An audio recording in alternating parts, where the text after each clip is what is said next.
everybody, I'm Robert Donovan. Welcome to this episode of Tradecraft Solutions. So you've gotten your expenses down either using methods found here or elsewhere and now have some extra money coming in consistently each month. Well done. You've built up an emergency fund and are ready to start paying down debt to get debt-free or at least free of everything but the big stuff like student loans, with the intent of splitting your savings between extra principal payments and funding an investment account. Congratulations, this is already a major improvement in your circumstances regardless of your income level, and I will bet you're having far greater peace of mind now than when you started this journey.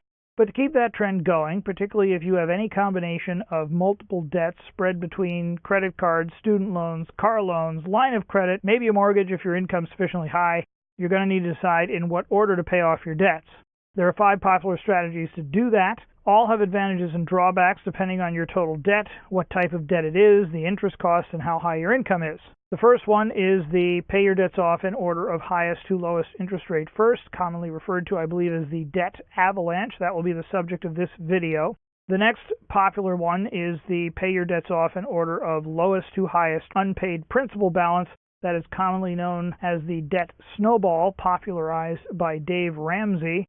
You also can do a kind of a mixed approach known as the highest to lowest emotional stress order, which is you pay your debts off in order of the one that drives you the most nuts.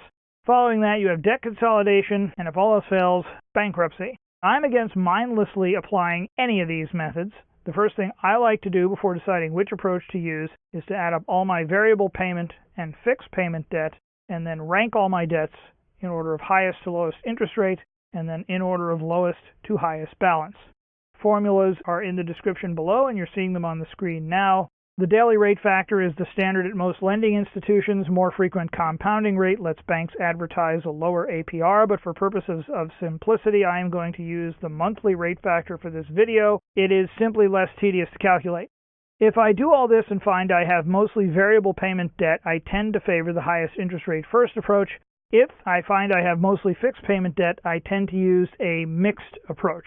The basic idea with the highest to lowest interest rate first approach to paying your debts off is you apply your extra payment to the debt with the highest interest rate first. When you pay that debt off with the highest interest rate, then you take the payment for that debt, add it to the extra payment, and then add that total to the minimum payment for the next loan, which has the second highest interest rate, until you pay that one off, and so on until you pay off all your debts. The good points with this are, first, that mathematically it will be the cheapest and fastest way to pay off your debts. And it is absolutely great for credit card or line of credit debt. Get to that in a minute. The only real downside to the highest lowest interest rate debt payoff strategy is that it ignores whether payments are fixed or variable. Let's take this example from debt.org. Got a $500 loan at 12% and a $25 minimum payment, a $1,000 loan at 15% and a $35 minimum payment, a $6,000 loan at 24% with a minimum payment of $180, and a $15,000 loan at 16% with a minimum payment of $350. If all of these are variable payment loans, the minimum payment will go down as the balance gets smaller. This immediately reduces my monthly expenses. Within a few months of doing this, this can noticeably reduce my monthly expenses and free up money to add to extra payments thereby. Adding those dollars freed up by lower minimum payments to the extra payment allows me to increase the extra payment without increasing the overall amount I'm paying on my debts each month. It's just shifting from minimum payment to extra payment as the minimum payment goes down.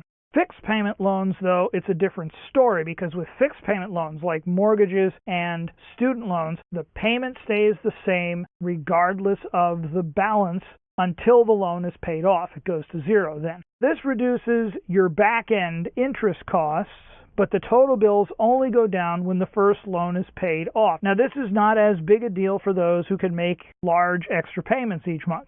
It is a problem if you can only do small extra payments, because if you can only do small extra payments, the interest savings will be minimal. Dave Ramsey recommends at least $100 a month in extra payments. The more, the better.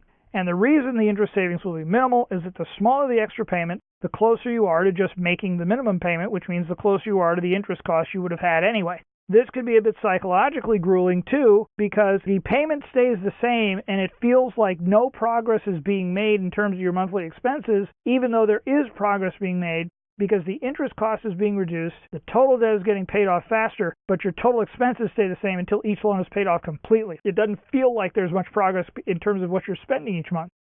And until the first loan gets paid off, any small emergency expense or drop in income can derail this plan. These two things can make it a little tough to stick to this approach. So it tends to work best for debt with high interest, because higher interest equals more savings per dollar principal paid off.